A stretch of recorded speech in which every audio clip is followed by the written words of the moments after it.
नमस्ते साथियों, स्वागत है आपका श्री श्याम ऑनलाइन क्लासेज में। हमने प्रश्नावली एक पूरी कर ली थी। आज हम पढ़ेंगे प्रश्नावली दो। उसका नाम है बहुपद। बहुपद किसे कहते हैं पहले तो ये जानो।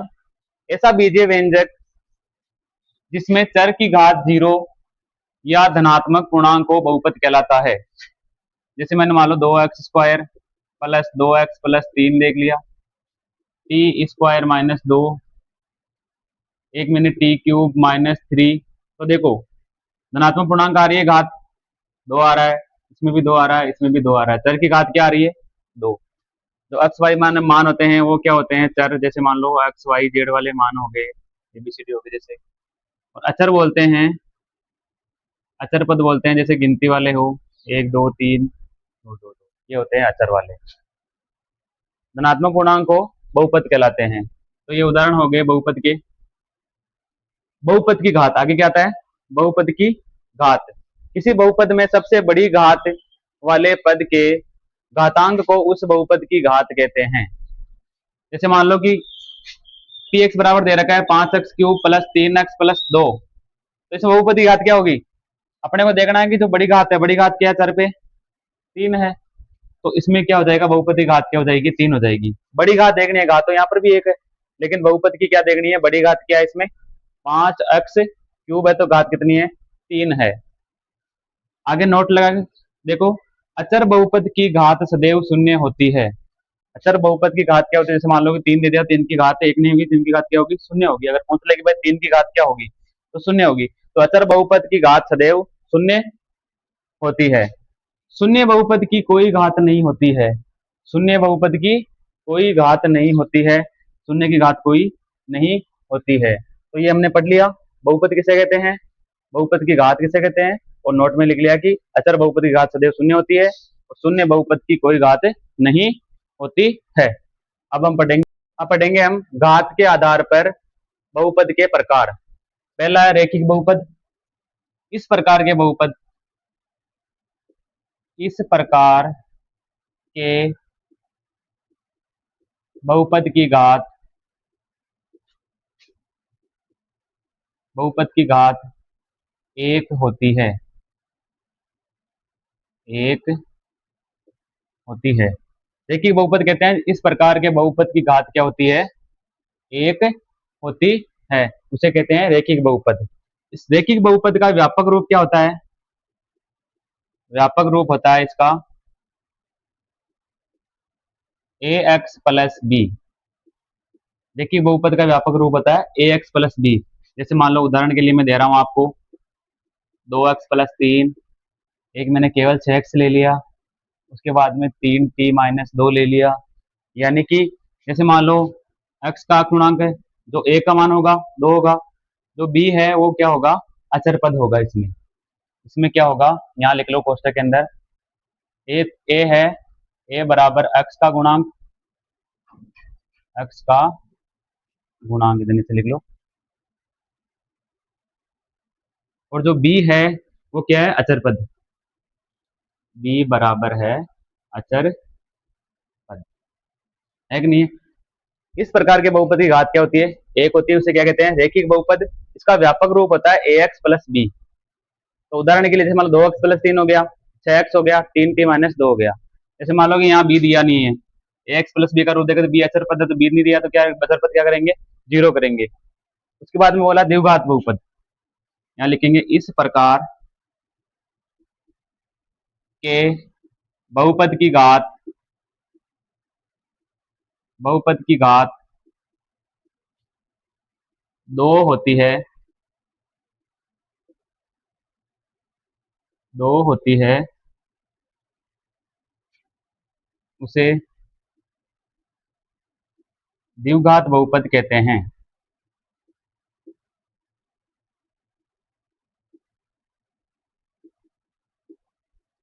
द्विघात बहुपद कहते हैं, और इसी प्रश्नावली में हम द्विघात बहुपद ही पढ़ेंगे। एक रैखिक बहुपद और त्रिघात बहुपद इस प्रश्नावली के अंदर नहीं है, तो द्विघात बहुपद कहते हैं। जैसे मान लो इसका व्यापक रूप क्या होता है, द्विघात का व्यापक रूप, ये इंपॉर्टेंट है, इसको तो याद रख लेना। ax² plus bx plus c बराबर 0। यानी कि बात चले पी एक्स की, तो पी एक्स बराबर अपने को क्या दे रखा है, a x square plus b x plus c बराबर 0 होता है। तो a x square plus b x plus c ये होता है इसका व्यापक रूप, ये लिख लेना इधर अलग। द्विघात समीकरण का व्यापक रूप होता है a x square plus b x plus c. उदाहरण के लिए 2x² प्लस 5x प्लस 15 ये हो गया एक, जैसे मान लो मैंने बोल दिया t² माइनस 2, एक हो गया x² माइनस 4। ये किसके उदाहरण है, द्विघात बहुपद के उदाहरण है। जैसे मान लो कि इसमें a का मान क्या होगा, a बराबर होगा x² का गुणांक। देखो x² यहाँ x² यहाँ, तो a आगे गुणांक क्या है, 2 है। b का मान क्या होगा, b बराबर x का गुणांक क्या होगा, x का गुणांक। देखो x है यहाँ पे b का मान क्या हो जाएगा, 5 हो जाएगा। c क्या है, अचर पद, c बराबर है अचर पद। ये चीजें बहुत काम में आएगी जब प्रश्न वाले 2.2 पढ़ेंगे तो। उसके बाद में त्रिघात, इस प्रकार के बहुपद, इस प्रकार के बहुपद की घात, बहुपद की घात 3 होती है, उसे त्रिघात बहुपद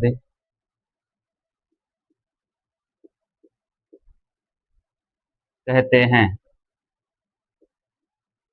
इस प्रकार के बहुपद को क्या कहेंगे, त्रिघात बहुपद कहते हैं। जिसकी घात क्या होगी, 3 होगी। तो इसका व्यापक रूप क्या होता है, व्यापक रूप a x cube plus b x square plus c x plus d. त्रिघात बहुपद का व्यापक रूप होता है a x cube plus b x square plus c x plus d. ये होता है कि घात 3 आ रही है इसमें, द्विघात में क्या आ रही है, घात 2 आ रही है, देखो व्यापक रूप में। और यहाँ पर घात क्या आ रही है, 1 आ रही है। तो ये रेखीय बहुपद हो गया, ये द्विघात बहुपद हो गया, ये त्रिघात बहुपद हो गया। उदाहरण के लिए जैसे मान लो, उदाहरण में आ गया जैसे 3t³ plus 3t² plus 2t plus 3 हुआ कि नहीं हुआ। घात क्या आ रही है, 3 आ रही है, अधिकतम घात 3 है, त्रिघात हो गया। तो त्रिघात बहुपद का ये उदाहरण हो गया। और इस प्रश्नावली में हमारे जो काम में आएगा वो आएगा द्विघात बहुपद, इसको बिल्कुल याद कर लेना। अब हम पढ़ेंगे बहुपद के शून्यांक तथा गुणांक में संबंध। बहुपद के शून्यांक तथा गुणांक में संबंध क्या होता है, ये हम पढ़ेंगे द्विघात समीकरण का, क्योंकि हमारे प्रश्नावली केवल द्विघात बहुपद में है, ये 2.2 है जो। तो द्विघात बहुपद में पहले हम लिखेंगे पी एक्स बराबर, व्यापक रूप क्या होता है इसका, a x square plus b x plus c ये होता है। और इसमें एक शर्त ये होती है कि ए बराबर नॉट इक्वल 0, यानी कि जो ए है वो 0 नहीं होना चाहिए। अगर 0 हो गया तो फिर ये द्विघात बहुपद नहीं बचेगा, है कि नहीं है। तो ए बराबर क्या नहीं होना चाहिए, 0 नहीं होना चाहिए। तो इसमें क्या करेंगे हम, जैसे मान लो शून्यांकों तथा गुणांकों में संबंध बताना है, यानी कि शून्यांक क्या होते हैं इनके, पहले देखना है शून्य क्या क्या आएंगे, निकलेंगे हमारे शून्य निकलेंगे एल्फा और बीटा। तो पहले अपने को क्या शून्यांक तथा गुणांक में संबंध बताना है। तो यहाँ लिखना है पहले कि शून्यकों का क्या निकालना है, योग, शून्यकों का योग। शून्यकों का योग क्या होता है, एल्फा प्लस बीटा।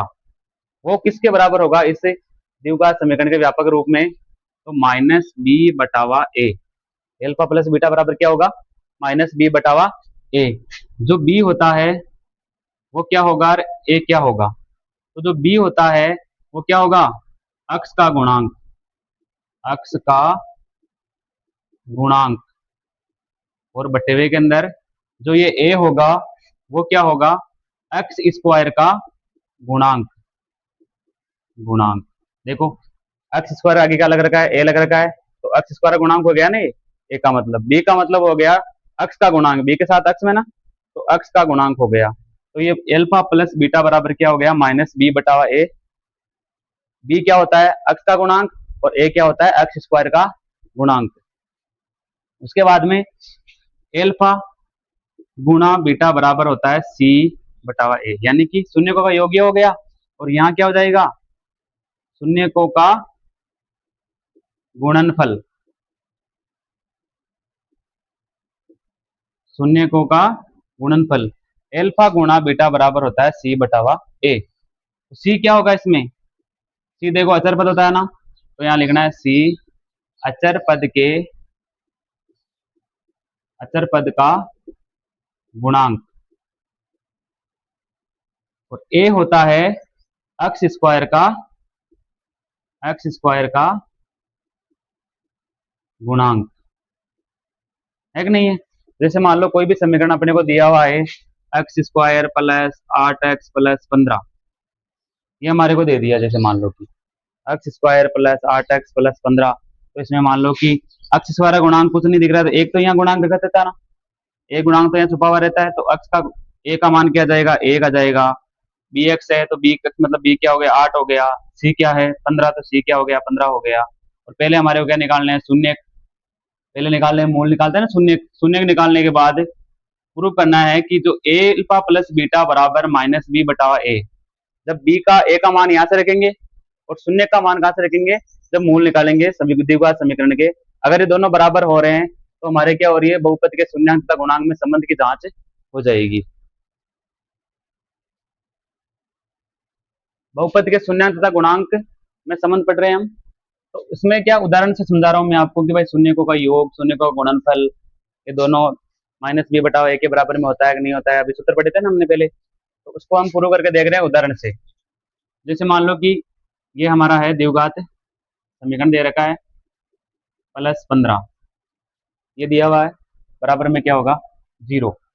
तो ऐसी संख्या ढूंढनी है, पहले हमारे गुणा करना है, ये फर्स्ट पद हो गया, ये सेकंड हो गया, ये थर्ड हो गया, थर्ड पद के गुणांक और फर्स्ट पद के गुणांक को आपस में गुणा करना है। तो इसका गुणांक कुछ नहीं दिया हुआ, तो एक गुणांक तो रहता है ना छुपा हुआ इसके अंदर। तो जैसे मान लो 15 को मैं क्या करूंगा, तीसरे को पहले से गुणा करूंगा, तो क्या होगा 15 को 1 से गुणा करने पर 15 हो रहा है, यानी गुणा करने पर तो क्या आना चाहिए 15, और जोड़ने या घटाने पर क्या आना चाहिए 8 अक्ष आना चाहिए। तो यहाँ प्लस का चिन्ह है, यहाँ प्लस का चिन्ह, जोड़ने पर क्या आना चाहिए 8 आने चाहिए। तो देखो 15 यहाँ पे है, इसको अगले वाले से गुणा करेंगे तो 15 एक्स स्क्वायर आना चाहिए, और जोड़ने पर क्या आना चाहिए 8 अक्ष आना चाहिए। तो 15 के हमारे क्या करना है, गुणनखंड करने हैं।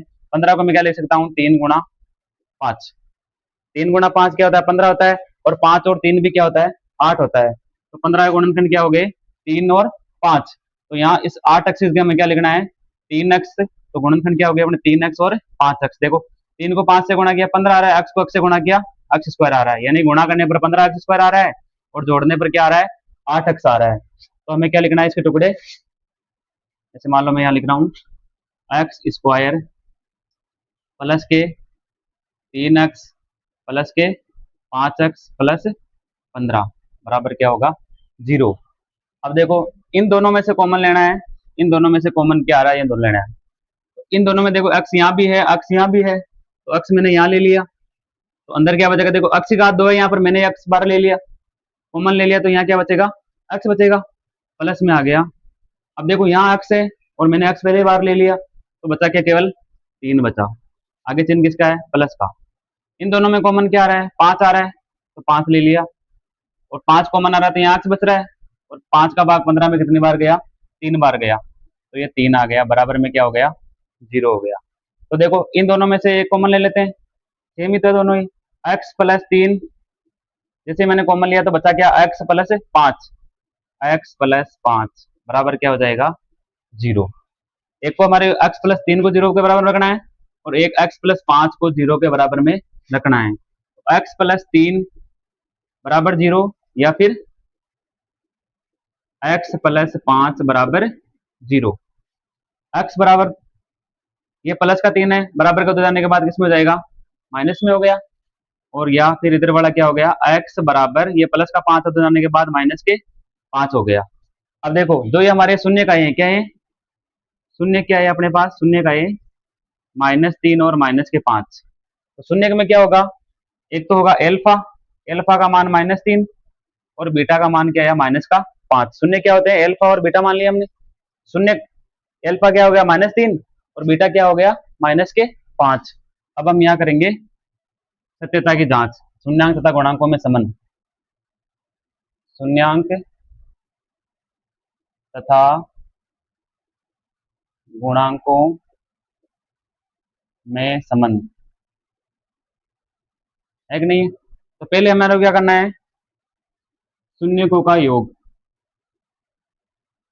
शून्यकों का योग। शून्यकों का योग क्या होता है, तो मैंने पहले पढ़ाया था अभी एल्फा प्लस बीटा बराबर होता है माइनस बी बटावा ए। और मैंने ये बताया था एल्फा और बीटा क्या होंगे, शून्य होंगे। देखो एल्फा का मान तो -3 है और बीटा का मान -5 है। और बी और ए हमें क्या कैसे निकालना है, ये इसका व्यापक रूप क्या क्या होता है, ए एक्स स्क्वायर। अब बता रहा हूँ कि ए बी सी का मान कैसे निकालते हैं। तो पहले यहाँ समीकरण लिखो, x square plus 8x plus में 15, और नीचे लिखो इसके व्यापक रूप, a x square plus b x plus c बराबर 0। इधर बराबर क्या होता है, 0 होता है। देखो यहाँ गुणांक क्या 1 है, तो ए के बराबर में कौन है, 1 है। तो ए बराबर क्या हो गया, 1, यानी एक्स स्क्वायर गुणांक होता है ना, एक्स स्क्वायर गुणांक होता है ए। और जो बी होता है वो बी एक्स है ना, तो यहाँ एक्स गुणांक होगा। तो बी बराबर क्या हो जाएगा, बी के बराबर में कौन है, 8 है। तो बी के बराबर में 8 हो गया, तो बी का मान क्या हो गया, 8। और जो अचर पद होता है वो सी होता है, तो सी बराबर क्या हो गया, 15। तो ये मान कहाँ रखना है, यहाँ रखना है इसके अंदर। तो एल्फा का मान क्या दे रखा है, -3 दे रखा है, तो -3। और बीटा का मान क्या दे रखा है, -5। तो ये मैंने -5 रख दिया। बराबर में माइनस का चिन्ह यहाँ पर बाहर दिया हुआ, सूत्र का माइनस है। अंदर दे रखा है 8, क्या दे रखा है, 8। क्या दे रखा है, बी का मान क्या दे रखा है, 8। और ए का मान क्या है, 1। -3 और -5 कितने होते हैं, -8 हो गए, क्योंकि समान चिन्ह जुड़ेंगे। चिन्ह किसका आ रहा है, माइनस का आ रहा है। प्लस होते तो प्लस का आता। बराबर में यहाँ पर क्या हो गया, -8। तो देखो ये बराबर आ रहे हैं दोनों, तो इसका मतलब शून्यकों का योग क्या है, बराबर है दोनों। सत्यता की जांच हो रही है कि नहीं हो रही है, गुणांकों में संबंध आ रहा है कि नहीं आ रहा है। तो ये 8 बराबर 8 हो गया। तो यानी कि जो एलएचएस है वो बराबर किसके हैं, आरएचएस के हैं, क्योंकि हमने क्या मूल से ही निकाले हैं, तो भी सही आ रहे हैं वो। अब क्या करेंगे, शून्यकों का गुणनफल। शून्यकों का गुणनफल, शून्य गुणनफल वो मैंने लिखाया था कि एल्फा गुणा बीटा बराबर होता है सी बटावा ए। एल्फा का मान दे रखा है -3, बीटा का मान दे रखा है -5, और सी क्या है, सी 15 है, ए क्या है, ए 1 है। तो मान रखो एल्फा का मान -3, बीटा का मान -5, ये दोनों आपस में क्या होंगे, गुणा। और सी का मान क्या दे रखा है, 15। ए का मान क्या है, 1 है, तो 1 लिखा यहाँ पे। -3 को -5 से गुणा करेंगे, पहले माइनस को माइनस से गुणा किया तो प्लस आया, 3 को 5 से गुणा किया तो 15। बराबर में क्या आ गया, एक का भाग लगाएंगे 15 में तो 15 आ गया। तो ये भी देखो एलएचएस बराबर क्या हो गया, आरएचएस। तो इसका मतलब सत्यता की जांच हुई कि नहीं, गुणांकों और शून्यांकों, गुणांकों और योग की हुई नहीं, ये योग हो गया और ये गुणनफल हो गया। तो इसी प्रकार हम आगे बढ़ेंगे। अब हमने इंट्रोडक्शन पूरा कर लिया। उसके बाद प्रश्नावली 2.1 है, जिसका एक ही प्रश्न है, उसमें 6 ग्राफ दे रखे हैं। किसी बहुपद px के लिए y बराबर px का ग्राफ नीचे आकृति 2.10 में दिए गए हैं 6 ग्राफ। प्रत्येक स्थिति में px के शून्यकों की संख्या ज्ञात करनी है, यानी कि px में, यानी कि x अक्ष पर कितने बिंदु टच कर रहे हैं। तो देखो यहाँ पर x अक्ष पर लाइन ये है, तो इस पर देखो ये टच नहीं कर रहा है, ऊपर जा रहा है, तो y अक्ष पे कर रहा है। तो इसमें क्या हो जाएंगे, शून्यकों की संख्या क्या हो जाएगी, की संख्या हो जाएगी 0। कहीं भी टच नहीं कर रहा है ना इस लाइन पे। अब देखो दूसरे वाले में, इसमें अब देखो यहाँ पर नीचे वाले वाई लाइन है, यहाँ पर क्या है, अक्ष वाले पे एक बार टच कर रहा है, तो यहाँ शून्य क्या हो जाएंगे, शून्य हो जाएगा 1। तीसरे में देखो, एक तो यहाँ टच कर रहा है, एक यहाँ टच कर रहा है, एक यहाँ टच कर रहा है, तो 1 2 3, तो शून्य कितने हो जाएंगे, शून्यकों की संख्या, शून्यकों की संख्या क्या हो जाएगी, 3। इसी प्रकार चौथा ग्राफ है, इसमें देखो एक तो यहाँ टच कर रहा है एक्स एक्स पे, और एक यहाँ टच कर रहा है, तो यहाँ शून्यकों की संख्या क्या हो जाएगी, शून्यकों की संख्या 1 और 2, तो यहाँ शून्य कितने हो जाएंगे, 2। यहाँ पे देखो अगले वाले ग्राफ में एक यहाँ पे टच कर रहा है, 2 3 और 4, तो शून्य कितने हो जाएंगे, शून्यकों की संख्या 4, 1 2 3 और 4। एक्स एक्स पर देखना है अपने को, क्योंकि पी एक्स के शून्य को भी संख्या ज्ञात करनी है, वाई बराबर पी एक्स दे रखा है अपने को। और यहाँ पर देखो, एक तो यहाँ टच कर रहा है, एक यहाँ पे टच कर रहा है, एक यहाँ पे टच कर रहा है, तो शून्य को की संख्या क्या हो जाएगी? शून्य को की संख्या